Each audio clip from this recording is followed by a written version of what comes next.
কিছু অ্যাক্টিভিস্টকে বহু বিবাহের ক্যাম্পেইন করতে দেখা যায়, কিন্তু তাদের বিরুদ্ধে তাদের স্ত্রীদের অভিযোগের অন্ত নেই। ইসলামে বহু বিবাহের অবস্থান কি? একাধিক বিয়ে করার ক্ষেত্রে শরীয়তের কি কি শর্ত আরোপ করে?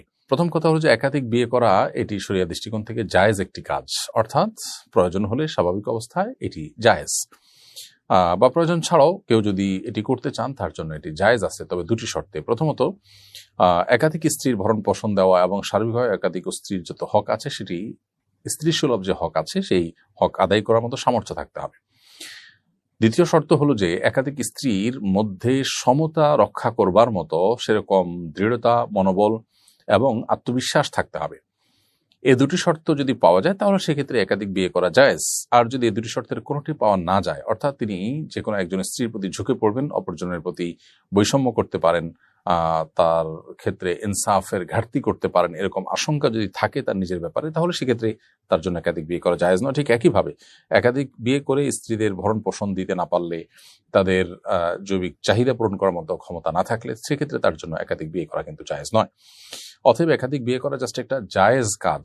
এই জায়েজ কাজকে নিয়ে অনেক বেশি বাড়াবাড়ি করা বা এটাকে প্রতিষ্ঠা করার জন্য অনেক বেশি চেষ্টা করার কোনো বিশেষ যৌক্তিকতা নেই। তবে এটা ঠিক যে আমাদের সমাজে একাধিক বিয়ে নিয়ে নানা রকমের ট্যাবু আছে এবং মানুষের ভুল ধারণা আছে, সেটি ভাঙানোর জন্য আলোচনা হতে পারে, এবং সেটি ভাঙানোর উদ্দেশ্যে কেউ যদি এই জায়েজ কাজটি করেন ওই যে শর্ত সাপেক্ষে, তাহলে সেটা মৌলিকভাবে প্রশংসনীয় কাজ। কিন্তু তিনি নিজেই যদি বেইনসাফির মধ্যে পড়ে যান এবং স্ত্রীদের হক বা অধিকার সঠিকভাবে আদায় করতে না পারেন, তাহলে সেক্ষেত্রে তার জন্য কিন্তু এটি জায়েজ নয়। অবস্থাভেদে আবার কখনো কখনো একাধিক বিয়ে করা যায় ওয়াজিবও হতে পারে। কোনো ব্যক্তি একাধিক বিয়ে না করলে তার চরিত্র ঠিক রাখছে না, একজন স্ত্রী হয়তো তার অসুস্থ, সেক্ষেত্রে তার আরেকটা বিয়ে করা জরুরি এবং তার সে সক্ষমতাও আছে, সব মিলিয়ে শর্ত পূরণ করার মতো যোগ্যতা আছে, তাহলে তার জন্য চরিত্র রক্ষার জন্য একাধিক বিয়ে করা আবশ্যক হতে পারে। আবার যার জন্য একাধিক বিয়ে করলে স্ত্রীদের হক আদায় করার সামর্থ্য যার মধ্যে নাই, তার জন্য একাধিক বিয়ে করা কিন্তু আবার নাজায়েজ হতে পারে। অর্থাৎ বিষয়টি ভ্যারি করে ব্যক্তির অবস্থার উপরে।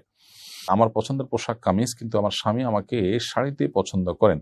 পোশাক পরিধানের ক্ষেত্রে কার পছন্দকে প্রাধান্য দিবে? বিষয়ে শরীয়ত কি স্ত্রীকে কোনো নির্দেশনা দিয়েছে? মৌলিকভাবে তো সাধারণ এবং স্বাভাবিক অবস্থা, বিশেষ করে অন্যান্য মানুষজন থাকে বাসায়, এরকম অবস্থাতে শাড়ির চাইতে কামিজ মানুষের মহিলাদের সতর ঢাকার জন্য অধিকতর উপযোগী, এতে কোনো সন্দেহ নেই। কিন্তু স্বামী যদি আপনাকে শাড়িতে বেশি পছন্দ করেন এবং একান্তে যখন স্বামী স্ত্রী থাকেন এবং অন্য কোনো মানুষ আপনার বাসা বাড়িতে থাকে না, বা যিনি আপনার একান্ত আপনার মাহরাম, ডেফিনেটলি গায়ে মাহরামদের সামনে তো আপনার শাড়ি কেন, কামিজ পরেও মুক্ত চেহারায় বা আপনার মাহরাম মানুষদের মতো করে তাদের সাথে যাওয়াতে এমনিতে জায়েজ নয়। কিন্তু শ্বশুর আছেন বাসায় বা অন্য কেউ আছেন, ছেলেরা বড় আছেন, এরকম পরিস্থিতিতে শাড়ি না পরে কামিজ পরাটা উত্তম। কিন্তু স্বামী যদি এটাকে প্রায়োরিটি দেন বা পছন্দ করেন, সেক্ষেত্রে যাতে করে শরীরের কোনো অঙ্গ প্রত্যঙ্গ দৃষ্টিকটুভাবে খোলা না থাকে, সেদিকটা খেয়াল রেখে আপনি শাড়ি পরতে পারেন। আর একান্ত কক্ষে স্বামী যেটা পছন্দ করবে সেটা আপনার পরিধান করাটাই হলো উচিত। তবে খোলাসা কথা হলো, সাধারণ অবস্থাতে আপনার কামিজ পরা সতর ঢাকার জন্য অধিকতর উপযোগী হলেও স্বামী পছন্দ করেন সেটাকে প্রায়োরিটি দিয়ে আপনার শাড়ি পরা উচিত, কারণ স্বামীর চরিত্র হেফাজত করা এবং তিনি যাতে কোনো